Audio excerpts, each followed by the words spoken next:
ठीक से लिस्ट देखकर मृत्युलोक से मनुष्यों को लाइएगा। पिछली बार की तरह गड़बड़ मत कर दीजिएगा। गड़बड़ हमसे नहीं, आपसे भी तो हुई थी। बिना वेरीफाई किए हुए आपने कई आदमियों को स्वर्ग के बदले नर्क और नर्क जाने वाले आदमियों को स्वर्ग का टिकट अलॉट कर दिया था। वो गलती भी आपके चलते ही हुई थी। आप ही नीचे मृत्युलोक में बिना लिस्ट वेरीफाई किए एक ही नाम और राशि के कई लोगों को एक साथ ले आए थे। जानते भी हैं आप कितना कंफ्यूजन हो गया था। कंफ्यूजन? और आपने जो वकील को स्वर्ग भेज दिया था, उसके बाद उसे नर्क शिफ्ट कराने में दांतों तले चने चबाने पड़ गए थे। वो तो भला हो एक नर्क वाले मोटे क्लाइंट का, जिसके कारण वकील नर्क में ट्रांसफर हुआ। वो वकील बोल रहा था कि धंधे के लिए तो वो नर्क में भी चला जाएगा। ठीक है बाबा, मेरी ही गलती थी। अब जल्दी से पृथ्वी पर जाइए आप। एक पल भी देरी हुई तो अनर्थ हो जाएगा।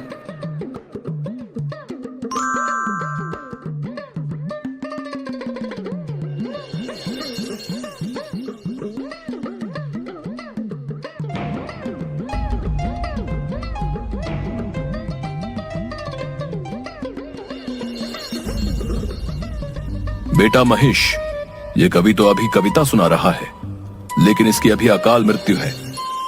आओ इसे हार्ट अटैक देकर ले चलते हैं यहाँ से। मंच पर विराजमान अतिथिगण एवं श्रोतागण, वीर रस की एक पंक्ति आप लोगों को समर्पित कर रहा हूँ। अबे तिनके, एक हवा का झोंका आएगा तो न जाने किधर गिरेगा, लेकिन कविता पढ़ेंगे तो वीर रस की ही। वाह रे प्रभु, तेरी लीला तू ही जाने। चल भाई, तेरे पास 3 मिनट है, निकाल ले अपनी वीर रस की भड़ास। सुन ले ओ यमराज, चैलेंज करता है तुझे कविराज। आया है तू मुझे लेने आज, मुझे अपने श्रोताओं पर है नाज। बेटा महेश, ये इसे कैसे पता चला कि हम इसे लेने आए हैं? हमारे डिपार्टमेंट का कॉन्फिडेंशियल वर्क कोई लीक कर रहा है क्या? हमें तो लगता है कि पृथ्वीवासी हमसे ज्यादा मॉडर्न टेक्नोलॉजी का विकास कर लिया है। तुझे हो ना हो अपने भैंसे पर, लेकिन मुझे अपने कलम पर है नाज। अरे तू क्या आएगा बनकर मेरा काल, मैं खुद आ रहा हूं तुमसे मिलने। अब तू अपने आप को संभाल। मालिक, ये कवि तो आपको ही टारगेट कर रहा है। अच्छा तो ऐसी बात है, ये ले हार्ट अटैक और चल मेरे साथ। कवि मंच पर ही हार्ट अटैक के कारण लुढ़क जाता है। यमराज जी उसे लेकर बोरे में डालकर महेश पर लाद देते हैं और दूसरा टारगेट पूरा करने चल देते हैं। दूसरा टारगेट की ओर चलो बेटा महेश। मालिक, अभी तो कवि का जीवन 1.5 मिनट बाकी था। देखा नहीं, तिनके सा कवि मुझे ही चैलेंज कर रहा था। अब पड़ा है बोरे में। चित्रगुप्त जी से बोलकर इसे नर्क में भिजवाऊंगा, देखना तुम। जी मालिक, अगला टारगेट लाइफ इंश्योरेंस एजेंट का है। अच्छा, मेरा नाम ले लेकर लोगों को डरा धमका कर इसने बहुत संपत्ति बनाया है, लेकिन खुद कभी भी मेरी पूजा नहीं किया। ये तो बड़ा नमक हराम निकला मालिक। सेठ जी, आप निश्चिंत होकर रहिए। ये प्लान ऐसा है कि आपको यमराज भी नहीं कुछ कर पाएगा। हाँ बेटा महेश, ये मुझे समझ में नहीं आता कि ये लोग अपना उल्लू सीधा करने के लिए मेरा ही नाम क्यों लेते हैं। मालिक, इन्हीं लोगों ने आपको बदनाम कर रखा है। शायद इसी कारण आपकी पूजा मृत्युलोक पर नहीं होती। अच्छा, अभी इसे मजा चखाता हूँ। जीवन बीमा का प्लान बेचने वाले अपना बीमा तो करवा लेता। यमराज बीमा एजेंट को भी ब्रेन हैमरेज करवाकर अपने साथ ले लेते हैं। अगला नंबर एक डॉक्टर का रहता है। चलो अब कुछ पढ़े लिखे लोगों से मिला जाए। जी मालिक, चलिए इन्हें भी ले लेते हैं।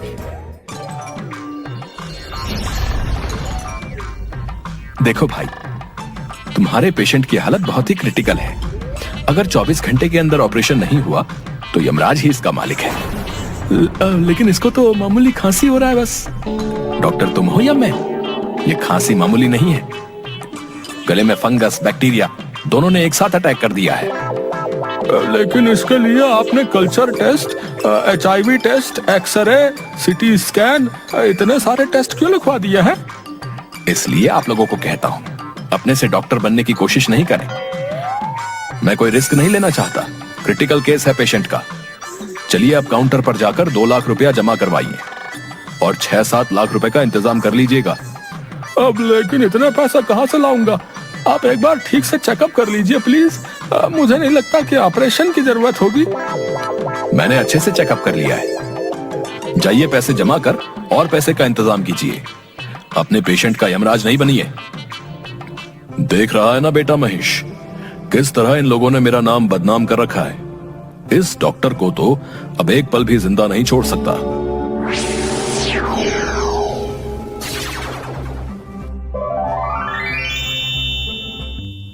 अब थक गया हूँ मालिक। लास्ट शमशान से तांत्रिक को लेकर हम यमलोक चल देंगे। इस मुर्दे को मैं आज यमराज से छीन कर लाऊंगा। बक्कड़ चक्कड़ चामुंडा, ये लाश अभी तू खड़ा हो जा। गिद्ध चील कौवा और बाज, खदेड़ा जाएगा यहां से यमराज। अच्छा बेटा, मुझसे तो अच्छे अच्छे तांत्रिक भागते हैं और तुम हम ही को खदेड़ रहे हो। चल बेटा महेश, तेरा आज का कोटा पूरा हुआ।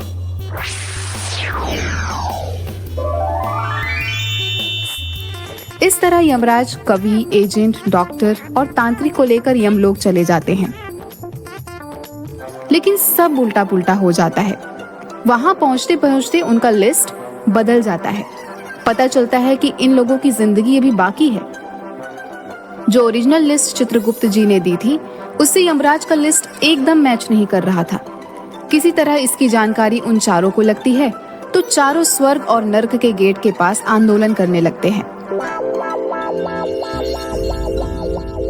कौन है वो मक्कार? अविलंब करो उसको गिरफ्तार। ज्योति से ज्योति जला देंगे, मारने वाले को मिट्टी में मिला देंगे। ओ कवि भाई, तुम्हें मल्टीविटामिन की जरूरत है, नहीं तो वेटिंग लिस्ट से निकल। यहाँ का कंफर्म लिस्ट में आ जाएगा। देख भाई कवि, तुमसे या जमाने से तेरी हालत छिपी नहीं है। हो सकता है हवा का एक झोंका तेरा अंतिम यात्रा का प्रबंध कर दे। इसलिए मैं तो कहता हूं कि एक अच्छी पॉलिसी हमसे ले लो। तुम तीनों सुन लो, कोई भी जादू टोना, वशीकरण मंत्र, काल, यमराज, बुरी आत्मा तुम्हारा कुछ नहीं बिगाड़ेगा। मेरी असीम शक्ति उन्हें परास्त कर देगी। अगर तुम मुझसे सेवा लेते हो, सेवा चार्ज मात्र 50,000 रुपए। पता तेलिया मसान, ऑपोजिट शमशान। वहीं दूसरी तरफ यमलोक में इसी बात को लेकर बहुत हंगामा चल रहा था कि पिछले कुछ दिनों से ऐसी गड़बड़ी क्यों हो रही है। चित्रगुप्त जी द्वारा बही खाता वहीं पलटने के बाद पता चलता है कि मृत्युलोक के एक अमेरिकी निवासी, जो कि एक सन की वैज्ञानिक है, उसने अपने सुपर कंप्यूटर की मदद से यमलोक के बही खाता को हैक कर दिया है।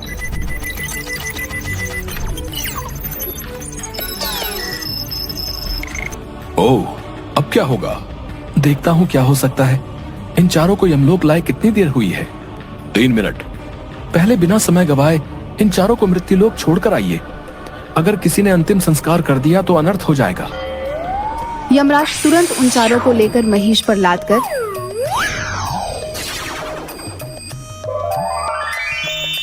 मृत्युलोक पहुंचते हैं।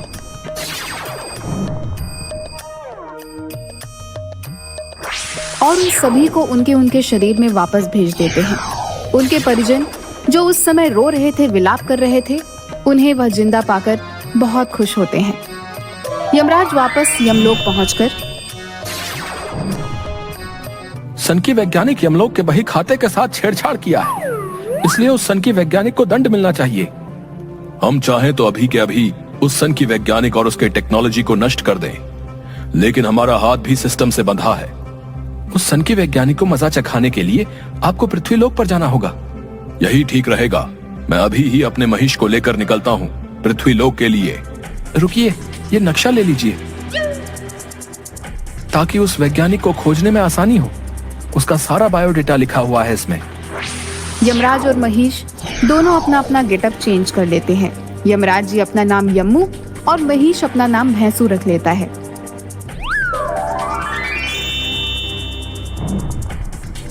दोनों अमेरिका के हवाई द्वीप के एक निर्जन टापू पर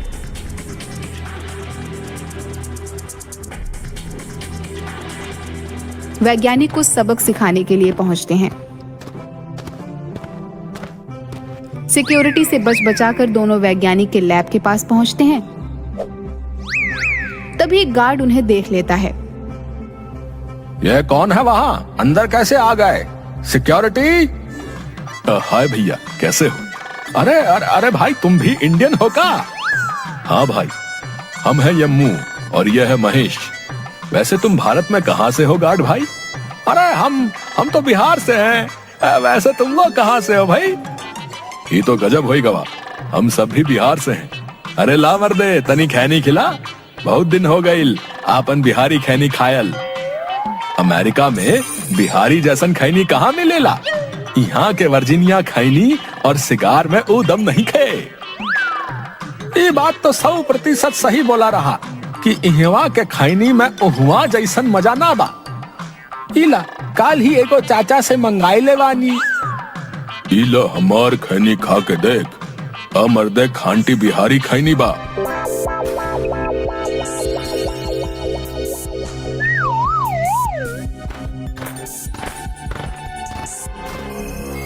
आओ आओ, वेलकम।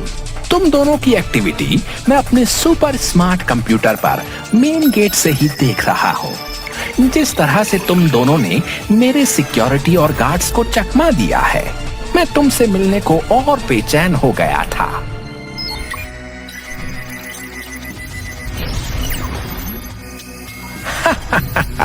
कैसा लगा मेरा स्वागत? अबे डागरा, हम आए हैं तुझे भेजने पागल खाना। ये ले तेरा पिंजरा। ओहो, इंटरेस्टिंग। ये ले, अब बच के दिखा। डागरा के हाथों में से एक रे निकलकर उन दोनों की ओर बढ़ती है, लेकिन पहले से तैयार यम्मू और भैंसू दोनों उस रे को अपने सुरक्षा कवच से बेकार कर देते हैं। कैसा रहा यमलोक का अंदाज? इसके बाद यम्मू बढ़कर सनकी वैज्ञानिक डागरा को पकड़ लेता है और उसके दिमाग में पीछे से 2 नस को दबा देता है। ये ले भटके हुए मनुष्य, तू अब अपने बचपन के मजे ले। अब वह वैज्ञानिक अपना सारा मेमोरी भूलकर बच्चों की तरह ट्रीट करने लगता है। अल्ले अंकल, आपकी मूत के साथ मुझे खेलना है। अल्ले बाबा, मैं तो बफेलो की सवारी करूंगा। उसके बाद यम्मू और भैंसू पूरे लैब को जला देते हैं। अब हमें जल्दी से यमलोक की तरफ निकलना चाहिए। ये नादान मनुष्य कहीं हमारे बल्ले ना पड़ जाए। हाँ प्रभु, जल्दी विराजिए, हम लोग निकलते हैं। और वहाँ से यमलोक वापस आ जाते हैं। अब यमलोक का सारा सिस्टम पहले की तरह काम करने लगता है।